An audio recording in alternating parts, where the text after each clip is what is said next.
E aí, gente boa? Tudo bem? Tudo em paz com você? Sobrevivendo aos dias maus, atravessando a dificuldade. Eu dei aí para o Braulio um texto para eu pregar. Braulito, você me conhece, meu irmão? Agora aqui, olhando para mim mesmo no ar, me deu vontade de mudar tudo, entendeu? Então você vai, por favor, me fazer o favor de escrever aí no seu gerador de caracteres um outro texto. Me veio aqui na mesma hora em que eu falei, aí, você, nós estamos aqui atravessando a pandemia. E aí me deu vontade de mudar o texto na hora, porque me veio à mente uma quantidade expressiva, para mim, mais do que suficiente, de gente sem saber o que fazer e sem se entender no meio da dificuldade, porque está todo mundo, de fato, gente, na maior dificuldade, em qualquer lugar, aqui no Brasil.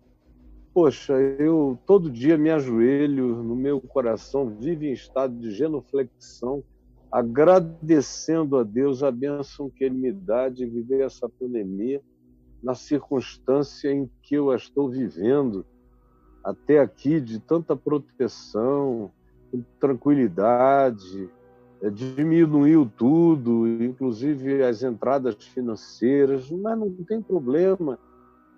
A gente está aqui, está bem, está cheio de amor, está com saúde, está se compreendendo, está ajudando milhões de pessoas. Enfim, para mim está muito bom, mas eu digo muito bom considerando todas as dificuldades de uma pandemia.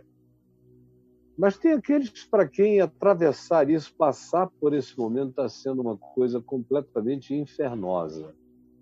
Horrorosa, pavorosa, indescritível, gente em angústia, gente que começou a ficar com raiva, gente que começou a ficar com raiva de Deus, inclusive, dizendo, pô, isso não acaba, não. Aí começam aquelas perguntas de comparação, por que comigo e com fulano não? Parece que se acontecesse com outra pessoa também, facilitaria para quem está sofrendo do mesmo modo. Mas aí o indivíduo que vem passando por um perrengue indescritível olha para outros que estão com a vida mais ou menos equilibrada nessa travessia e vão ficando com raiva de tudo, com raiva de Deus, com raiva da vida, deles próprios. É muito complicado o que está acontecendo no coração de algumas pessoas. E eu quero que você, Braulio, anote aí o texto, que para mim aqui é um refrão quase, é um dos textos que eu mais uso. Romanos é um dos livros nos quais eu mais leio. E o texto que eu vou te dar é Romanos, capítulo 5. Do verso 1 até o verso 8. Você pode fazer isso, meu irmão? Escreve aí Romanos, capítulo 5, do verso 1 ao verso 8, que diz, justificados mediante a fé, nós temos paz com Deus, por causa do que Jesus fez quando ele disse, está consumado. Está tudo pago, quitado. Quem crê em mim não tem mais dívida nenhuma, nem no céu, nem na terra, nem debaixo da terra. É a isso que Paulo se refere. Quando ele diz justificados, é isso aí. É alguém que acolheu essa convicção e que vive sob essa paz.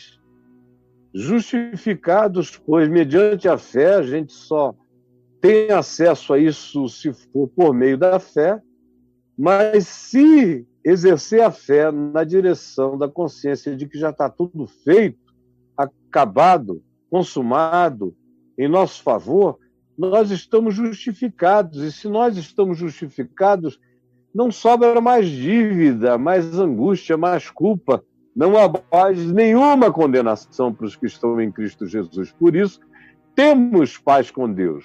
Temos. Por meio de nosso Senhor Jesus Cristo, temos paz com Deus.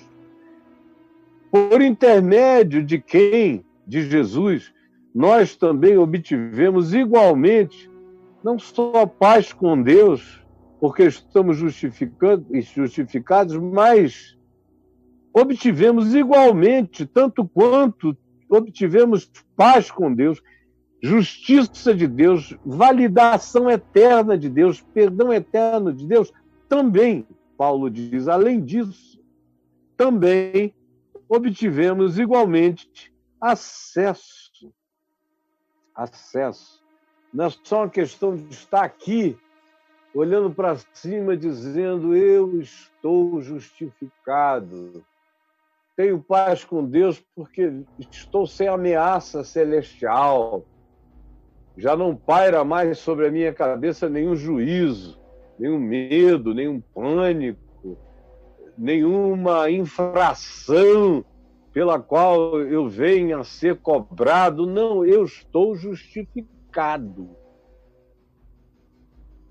Toda a justiça possível me foi vindicada, validada, é minha.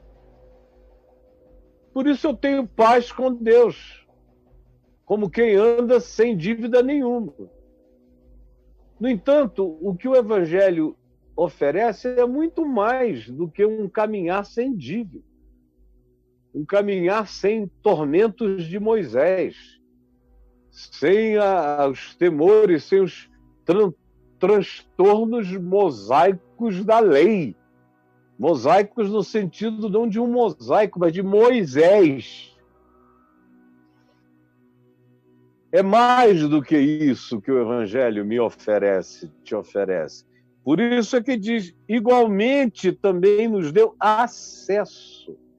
Ou seja, abriu a porta, eu entro e saio e acho pastagem, como Jesus disse. Eu entro, eu tenho acesso. Acesso. Na linguagem de Hebreus, é como se tivesse jogado uma âncora que atravessou dimensões e dimensões e dimensões e se ancorou no trono de Deus. Eu tenho seguro na minha mão a corda eterna de uma âncora que foi catapultada na ressurreição e jogada, e ela se prendeu no trono de Deus. Hebreus diz, essa âncora da esperança, em cuja ponta estou eu aqui, não só segurando até o fim, mas eu também recebi acesso. Eu posso puxar na esperança e entrar nessa recâmara interior, nesse ventrículo superior esquerdo do coração divino, onde está esse metafórico trono de Deus, de onde provém toda a minha segurança, toda a minha paz e a sua também.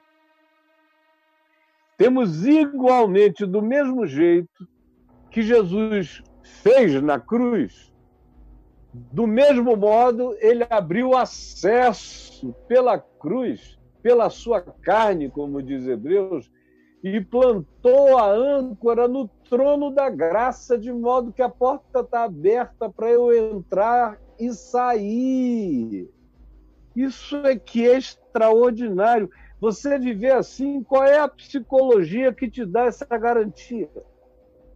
De que os seus pecados estão perdoados, as suas dívidas, as suas idiosincrasias, as suas doenças, as suas enfermidades mentais, morais e de caráter.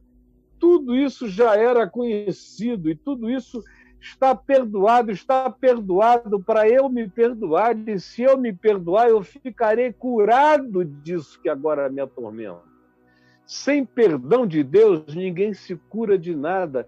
eu acolho o perdão de Deus para que isso abra a porta em mim, para que eu seja curado de tudo. A começar dos medos e pânicos. Mas também me abre uma porta de acesso.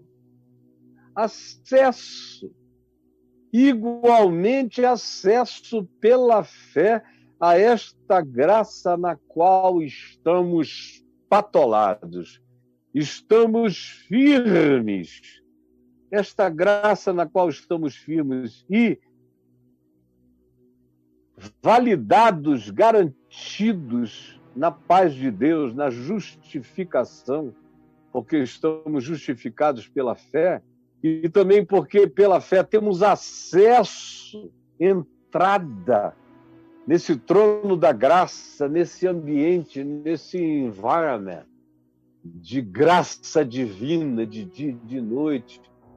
Assim, eu não carrego outros pensamentos, nem em anjo eu penso, nem em anjo, quanto mais em diabo.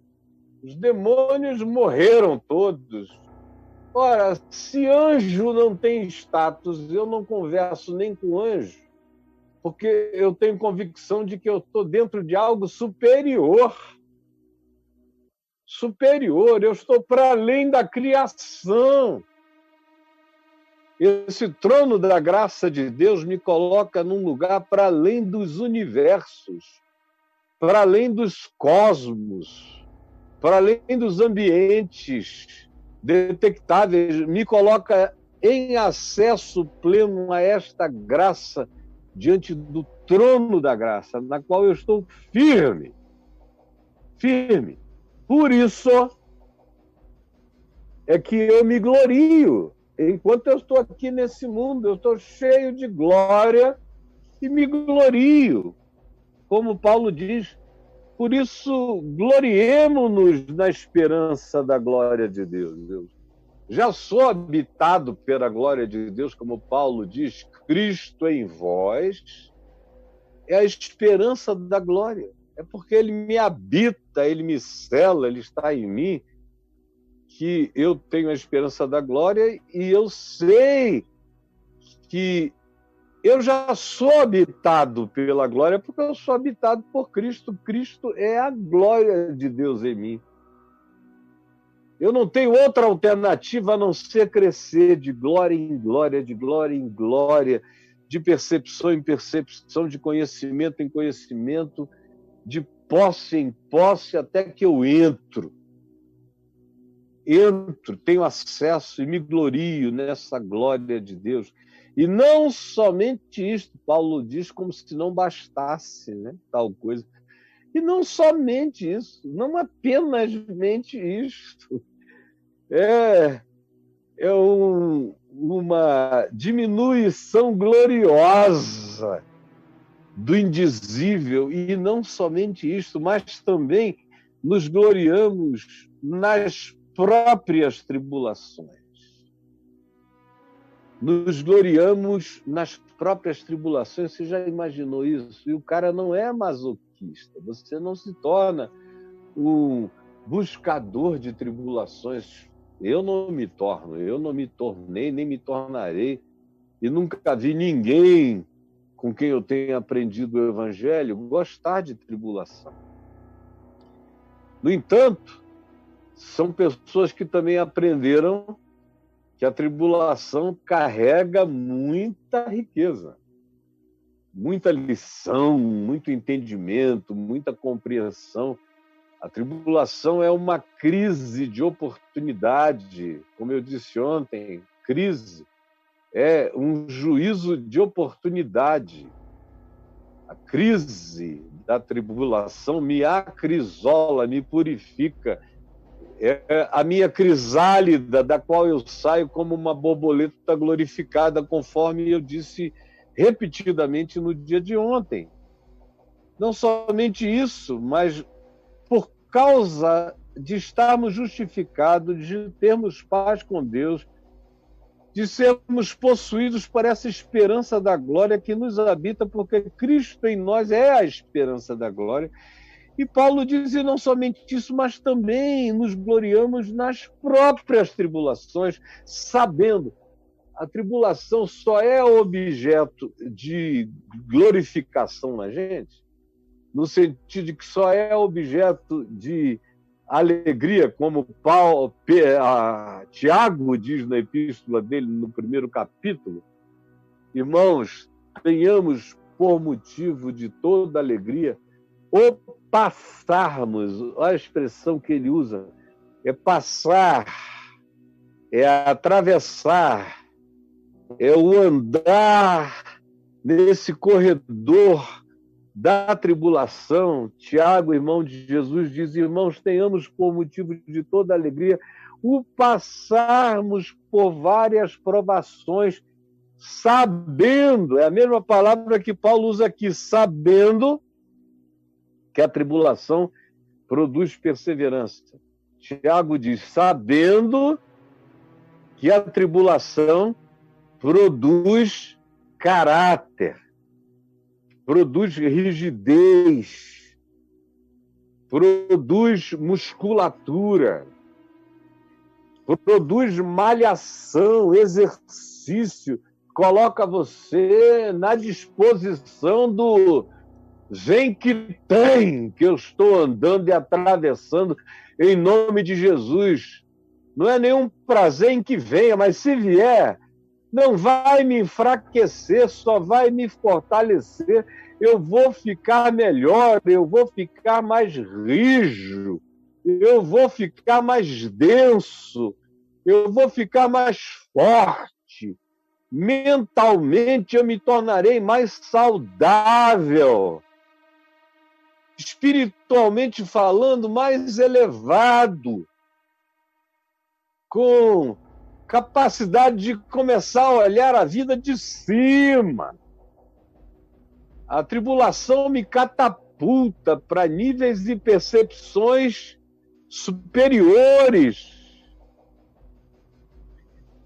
Então, há uma corroboração. Paulo diz que a tribulação, quando a gente entende, quando a gente fica sabendo o significado dela, e quando a gente olha para a tribulação com esse olhar de significação, ou seja, de quem sabe o que ela veio trazer como produção de riqueza, de força, em glória para a nossa vida, e como disse Tiago, esse atravessar enrijece, produz caráter. Então, não lamurie, não murmure, porque a murmuração acaba com a glória. A murmuração, a reclamação acaba com a riqueza. A murmuração acaba com a bênção que a tribulação carrega, que é produzir uma lucidez grata no meio da dificuldade, da dor, do sofrimento, do que quer que seja, sabendo que é o que faz a diferença, é esse saber que produz caráter, saber que, Paulo diz, produz, a tribulação produz em mim, gera em mim, gera caráter, como diz Tiago. Paulo diz, gera perseverança. A perseverança, Paulo diz, produz experiência.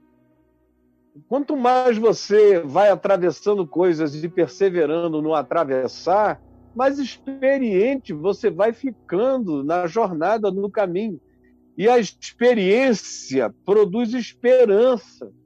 Você diz, eu já aguentei até aqui, eu já aguentei tantas, meu Deus, tantas.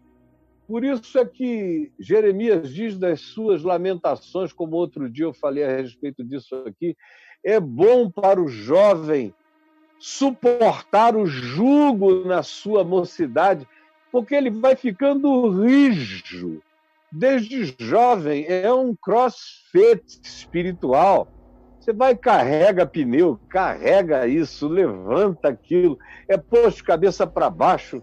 Meu Deus, tem que aprender a andar de ponta cabeça, carrega, levanta peso. corre, pula, escala. É um crossfit que vai me tornando cada vez mais habilitado, mais capacitado, me coloca no caminho da perseverança, que me põe dentro da experiência, que me remete para a esperança. No fim de tudo, eu olho para trás e digo, vejam só o caminho, a jornada que eu percorro, que eu atravesso, como diz Tiago. Desde a minha juventude estou aqui. Estou aqui. Estou ficando velho, estou aqui. E vou ficar bem velhinho aqui.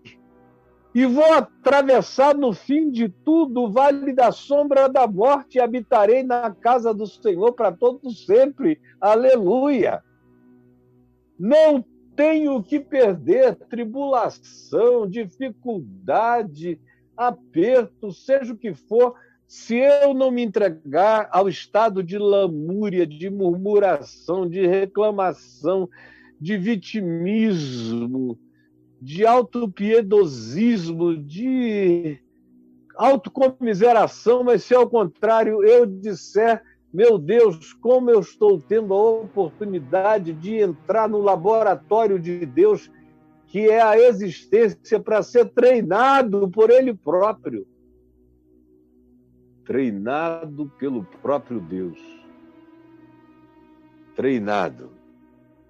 E Ele, que é o meu coach, Jesus disse, deixa eu ser teu coach. Vinde a mim, todos vós que estáis cansados e sobrecarregados, e eu vos aliviarei, tomai sobre vós o meu jugo, porque eu sou manso e humilde de coração, encontrareis descanso para as vossas almas, porque o meu jugo é suave, meu fardo é leve. Ele disse isso tudo no ambiente no qual ele disse, aprendei de mim. Aprendei de mim. Ele mesmo disse, um só é o vosso coach. Quando ele disse, um só é o vosso pai, se referindo que espiritualmente eu não tenho nenhum pai sobre a minha cabeça, um só pai, um só Messias, um só Cristo, um só coach, um só guia. O guia que entra no lugar do coach, do que diz por onde você vai. Eu só tenho um, nunca tive outro, nunca terei um outro, e ninguém se candidata a ser meu coach, porque eu vou olhar para a cara do indivíduo, ele vai ter uma crise de vergonha, porque não aguentaria viver nada do que eu vivi. Então, eu trago no corpo as marcas de Jesus, não um treinamentozinho de fim de semana. Meu coach é Cristo. E o ensino dele é o Evangelho, que me ensina a ser homem, não para uma determinada missão de suposta prosperidade rápida. Não, ele me ensina a ser homem preparado para toda boa obra, para viver e para morrer. E para viver com alegria, e para viver sem murmuração, e para viver sem lamúria, para atravessar o deserto sem queixume, com gratidão, gratidão pelo maná, gratidão pela direção, gratidão quando as cordonizes voam baixo, eu pego com a mão, gratidão pela rocha que me dá água, gratidão pelos socorros divinos aonde não havia saída, gratidão pelos mares que abrem, pelos rios que param e eu passo, gratidão por essa estranha misericórdia de Deus que me segue, por esse poder absoluto que é, todavia, de uma sutileza extraordinária, que vai abrindo caminhos sem deixar vestígios. Gratidão. Por isso, Paulo diz, gloriemo-nos também nas próprias tribulações, sabendo que a tribulação produz perseverança, e a perseverança, experiência, a experiência, esperança. Ou seja, aprender a atravessar a tribulação, e tribulação todos nós temos, de um modo ou de outro, de uma forma ou de outra. É inevitável, no mundo tereis tribulações, Jesus disse. Para todo mundo, é universal. Quando ele conta, no fim do Sermão do Monte, a metáfora de construir a casa na rocha ou na areia, ele diz que para ambos os edificadores, na rocha ou na areia, para ambas as edificações, na rocha ou na areia, sobre ambas as coisas vêm as intempéries, chuvas, tempestades, açoites. Uma fica em pé, a outra cai. E eu estou sendo erigido, construído, para suportar todas as coisas. Para suportar todas as coisas, entendeu? Não é um treinamentozinho de fim de semana, não, é para suportar todas as coisas e permanecer inabalável. Esse é meu treino. Para isso eu boto o capacete da salvação, a couraça da justiça, e visto a preparação do Evangelho da Paz, me cinjo com a verdade no meu íntimo, empunho a espada do Espírito, uso o escudo da fé. Esse é o meu treino, todo dia eu treino, e de vez em quando eu tenho que entrar em ação, porque os inimigos vêm, as circunstâncias vêm, as contingências vêm, e eu estou aqui, treinado todo dia para atravessar a tribulação. Como disse Tiago, para passar. E depois de um tempo, ele, quando disse isso, já estava maduro, não era nenhum garoto tolo ainda. Ele já era um idoso. A história diz que ele foi apelidado de joelhos de camelo, porque o cara passava tanto tempo em oração e intercessão que criaram cascas de tipo de joelho de camelo nos joelhos de Tiago, irmão de Jesus. Era um homem, não era um menino fazendo experimentos. Nenhum curso rápido nos Estados Unidos ou na Inglaterra ou em algum lugar para aplicar a um monte de outros meninos, escoteirinhos sem conhecimento, guiados por um líder de escoteiro que não sabe nem o caminho do sol nascente, muito menos do poente. Então, não é disso que a gente está falando. O Evangelho fala daquilo que é para a gente pegar ou largar de vez. É um laboratório dentro do coração da vida, que também atravessa o intestino grosso e o intestino delgado da existência, às vezes. E você tem que atravessar firme, sabendo que isso tudo só está te treinando. A tribulação treina. E aí esse indivíduo vai ficando resistente, perseverante. Ele começa a ser aquele que diz, não desistam, vamos lá. E essa perseverança vai produzindo experiência. Ele sabe cada vez mais que as tribulações do tempo presente não são para comparar com nada a ser revelado em nós e nada que já está presente em nós. E quando você aprende, cada vez mais, quando qualquer coisa me chega, eu digo no silêncio do meu coração, obrigado, Senhor, isso vai trazer suas dores e sofrimentos, mas muito obrigado, porque vai deixar o saldo do meu fortalecimento, vai produzir em mim rigidez, músculos, força, poder.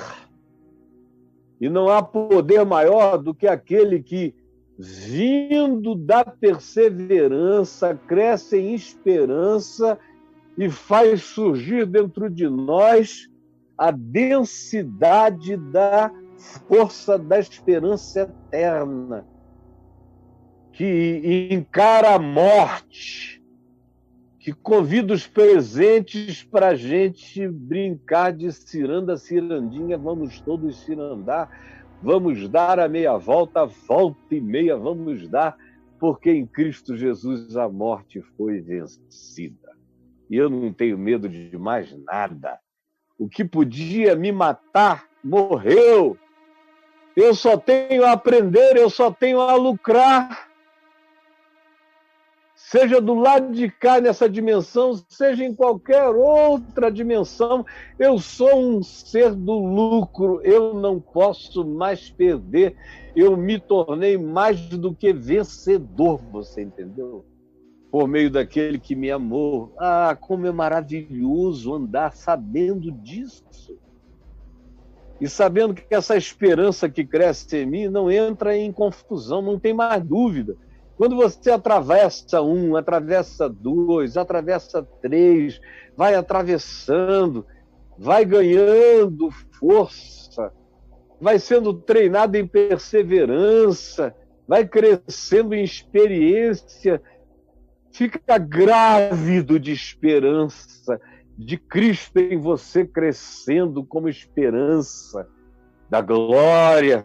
Meu Deus, você nunca se torna alguém que diz, manda mais, mas toda e qualquer tribulação ou dificuldade que chega, você já não encara com aquele desespero da hiena ha-ha, que vocês da presente geração já nem entendem, né, o que eu estou dizendo.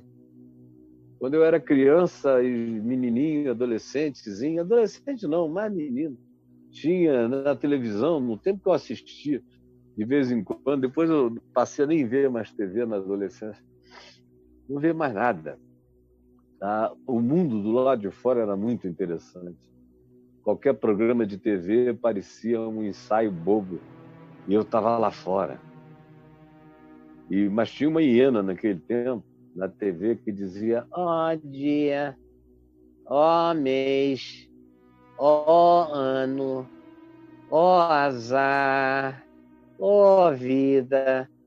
Cara, era uma miséria aquela hiena, ela me traumatizou. Eu disse para mim mesmo, eu não vou passar pela vida assim de jeito nenhum.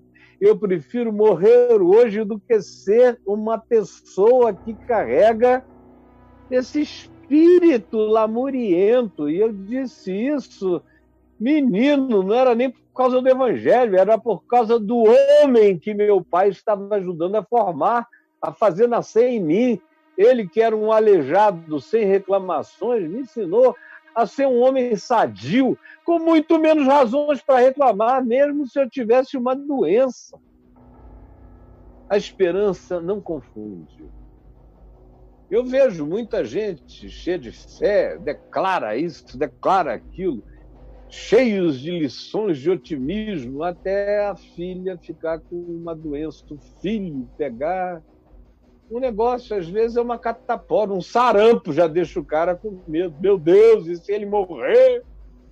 Cara, se ele morrer, tu vai para a glória, né? E você vai continuar aqui. E daí? E daí, meu filho? Ou o evangelho chega em nós produzindo algo, ou não vale a pena para nada. Nem perca seu tempo com ele, minha filhinha querida.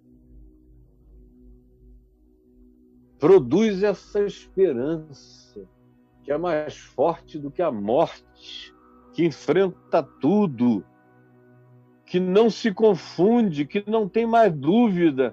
A esperança não duvida, a esperança é da natureza da fé, elas são gêmeas, não se confunde. Por quê? Porque ela é alimentada, quando a gente fica cheio de esperança, o amor de Deus entra num processo de fluxo e refluxo natural na gente. É um processo de retroalimentação contínua. E você vai, sem entender como é que... Você hoje está melhor do que você esteve ontem, e amanhã você estará melhor do que você está hoje. E quanto mais você vai ficando idoso, mais belo, mais forte, mais espiritualmente muscular você vai se tornando pela graça de Deus, possuído por fé, esperança e amor, não como poesia, mas como realidades concretas. Concretas. Você me entendeu, meu filho, minha filha? Porque Cristo, quando nós ainda éramos fracos, sem saber de nada, alienados, morreu por nós quando nós vivíamos a vida da impiedade. Ora, dificilmente alguém morreria por um justo, quanto mais se entregar para morrer por um injusto, por um ímpio. Mas Deus provou o seu próprio amor para conosco pelo fato histórico da cruz e da ressurreição, de ter Cristo Jesus morrido por nós, e esse morrer dele por nós só ganhou o sentido de vitória porque ele ressuscitou. Não existe a morte de Cristo sem a ressurreição de Cristo.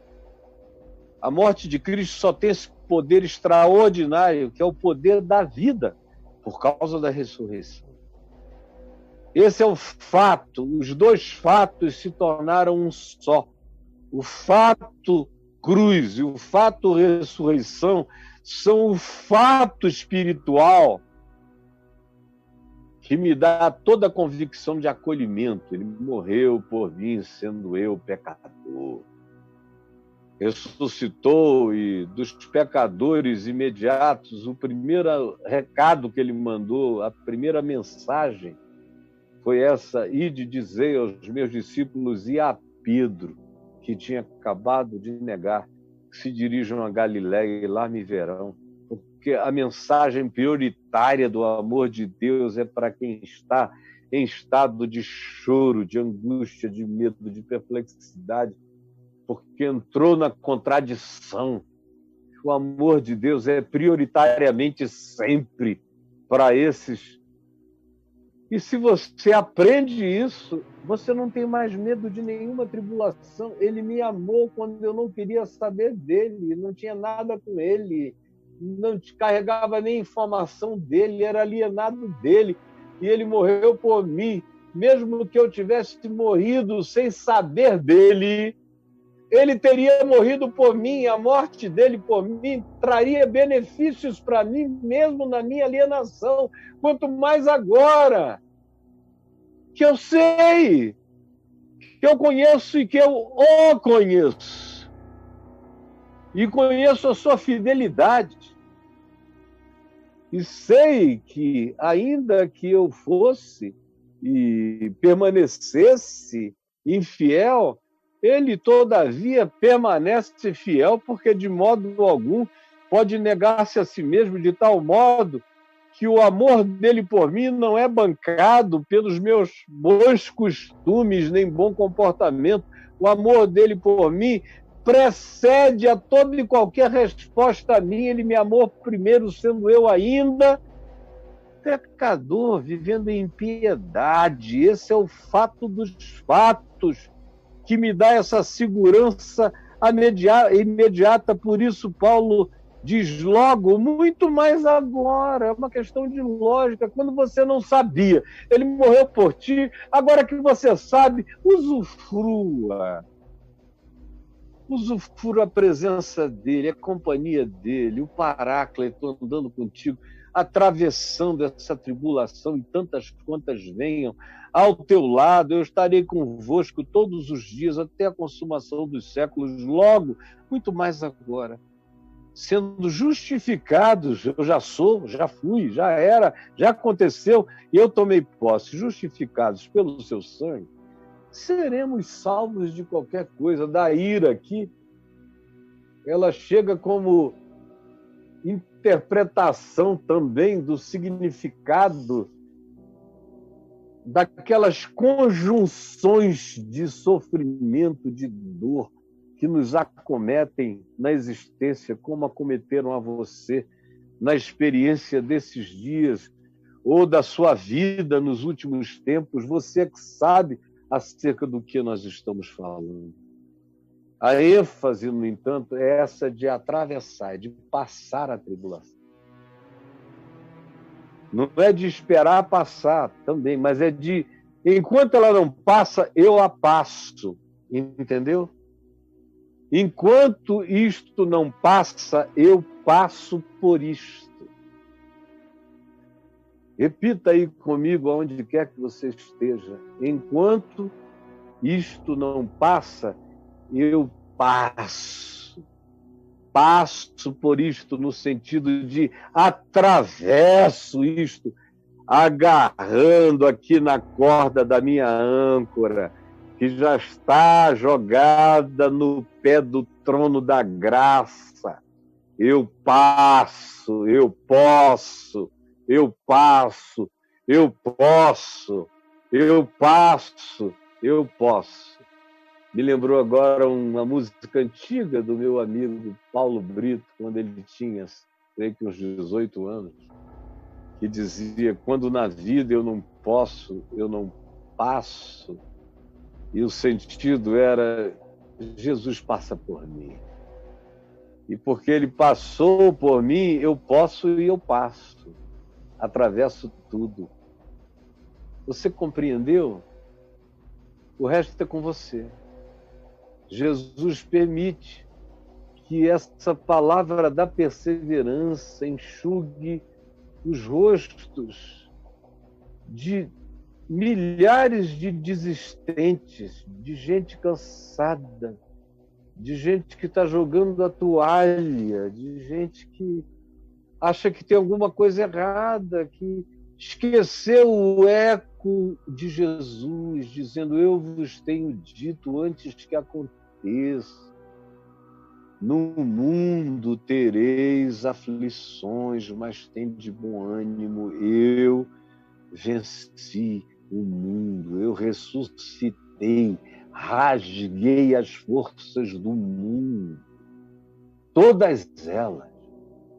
Estou assentado nesse trono de glória eterna e a âncora da sua esperança está aqui, sob os meus pés. Não tema nada, nada, absolutamente nada, em nome de Jesus.